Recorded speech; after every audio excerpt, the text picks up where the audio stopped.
मोदी की रैली और रैली की तैयारी के लिए आज यहाँ पर मौजूद हैं मध्य प्रदेश सरकार के मंत्री प्रहलाद पटेल, जो खुद भी बालाघाट से सांसद रह चुके हैं। सर, तो बालाघाट में मतलब क्या हवा बन रही है? अब तो प्रधानमंत्री भी आ रहे हैं।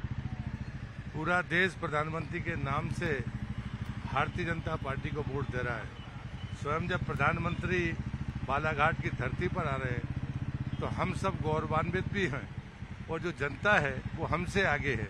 तो मुझे लगता है कल का दिन हम सबके लिए ऐतिहासिक और गौरवान्वित करने वाला है। सर, मुद्दा क्या है मतलब इस चुनाव में? कांग्रेस तो कह रही है, अभी जैसे राहुल गांधी बालाघाट में ही थे और उन्होंने कहा कि आदिवासियों को जमीन पर और जंगल पर पूरा हक है, वो तो पूरा आदिवासी पे फोकस कर रहे हैं। मोदी जी के विकास के सामने ये जो अलगाववाद की बातें हैं ये कभी ठहर नहीं सकती है।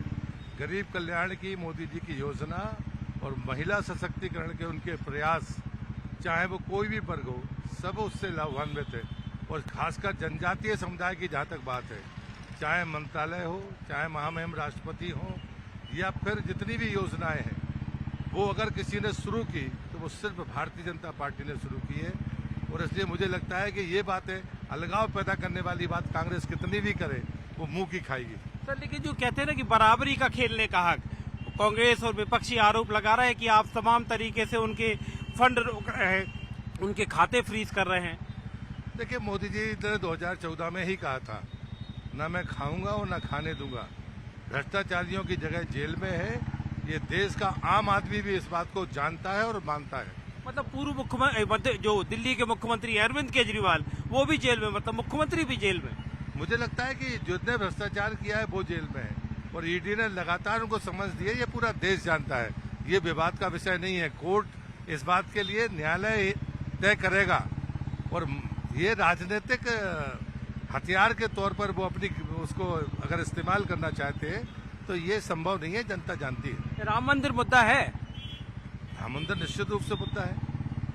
मतलब कितना, मतलब आपको लगता है कि राम मंदिर के नाम पर बीजेपी को वोट मिलेंगे? नहीं, वोट का देखे, ये तो गौरव की बात है। मोदी जी का विकास विरासत के साथ है और हमारा स्लोगन भी यही है, विरासत और विकास।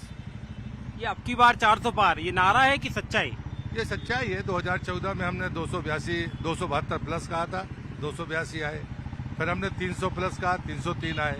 इस बार का संकल्प है भाजपा 370 प्लस और एनडीए 400 पार। मध्य प्रदेश के बाद हमें 400 पार में योगदान करने के लिए एक सीट का इजाफा करना है, वो है छिंदवाड़ा। वो हम जीतेंगे। हमने 14 में 27 जीती, 19 में 28, 2024 में 29। बालाघाट तो मतलब आप खुद सांसद रहे हैं बालाघाट में? बालाघाट सदैव भाजपा के साथ रहा है और प्रचंड बहुमत से। और यहाँ पर लिंग अनुपात की दृष्टि से महिलाएं ज्यादा हैं पुरुषों की संख्या से। पहली बार कोई महिला सांसद संसद में जाएगी बालाघाट से, ये गौरव की बात है। और अनुभव की बात हो रही है कि वो तो पार्षद हैं। भारतीय जनता पार्टी में कार्यकर्ता होना जरूरी है और इसलिए ये भाजपा ही है जो अपने पार्षद को सांसद बना सकती है। मतलब पूरा आपको भरोसा है अब की बार 400 पार का? निश्चित रूप से।